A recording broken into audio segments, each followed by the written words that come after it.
The scandal of the evangelical mind is that there is not much of an evangelical mind.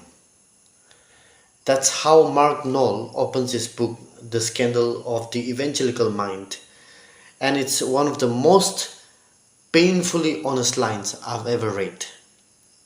Hi everyone, welcome back to my channel.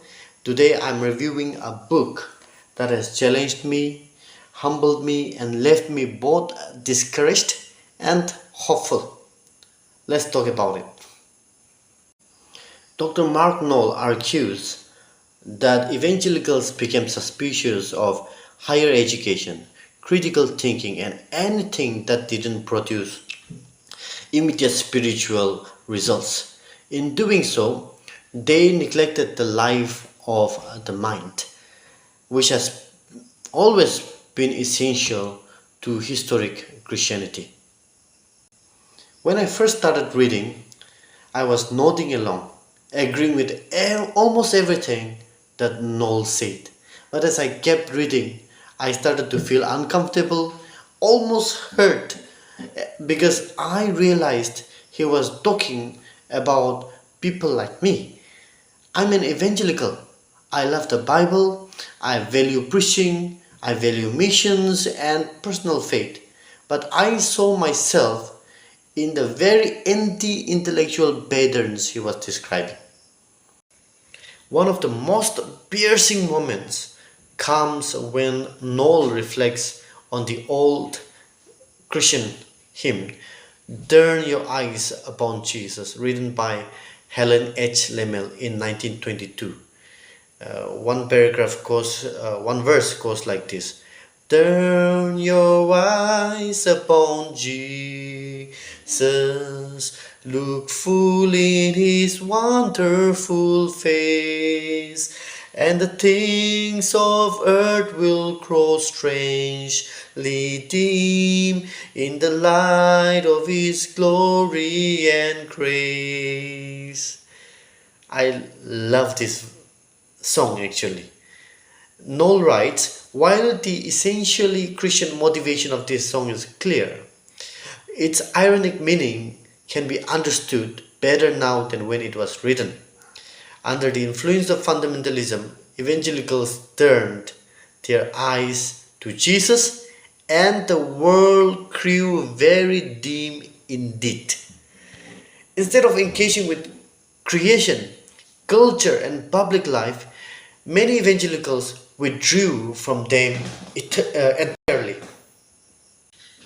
But Noll doesn't leave us there. One of the most beautiful lines comes near the end on page number 243. I'll read out.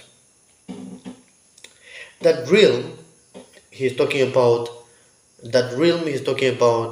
the realm of human existence.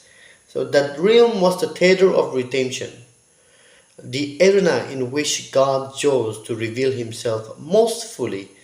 If God devoted so much of himself to the created realm in order to purchase the redemption of sinners, is it imaginable that sinners who enjoy the salvation won in that realm might seek more diligently to fathom the realities of that realm in order to worship their Redeemer?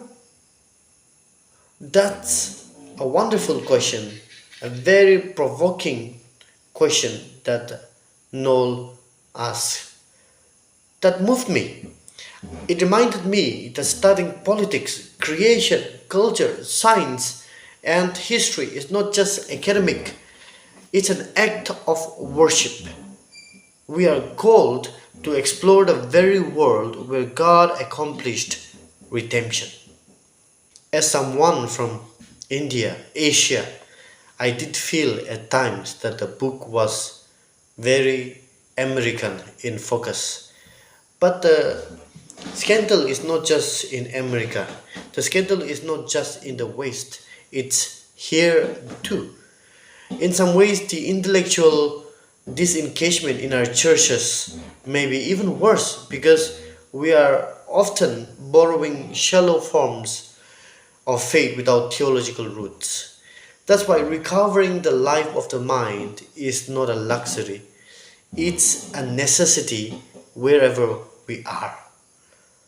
One last thing I want to highlight, something that I deeply appreciated, is how Mark Noll closes the book by grounding the entire pursuit of the intellectual life in the words of Jeremiah chapter 9, verses 23 and 24. I'll read out Jeremiah 9, 23 and 24. Thus says the Lord, let not the wise man boast of his wisdom, let not the mighty man boast of his might, let not the rich man boast of his riches, but let him who boasts boast of this, that he understands and knows me, that I am the Lord who exercises loving kindness, justice, and righteousness on earth. For I delight in these things, declares the Lord. Noll says that Christians who pursue intellectual activity should never wander far away from these words of God that came through Jeremiah. And I fully agree. This should be the guiding principle for every form of intellectual or academic pursuit. Not knowledge for the sake, for its own sake, but knowledge that leads to worship, justice, and humility before God. If you have read this book, I'd love to hear your thoughts in the comments. If you haven't, I strongly recommend it. Yes, it may make you uncomfortable, but it will help you grow. Let's be a generation of evangelicals who don't just act passionately, but also think deeply, cherish the life of the mind, and glorify God in every sphere of life. Thanks for watching. God bless you.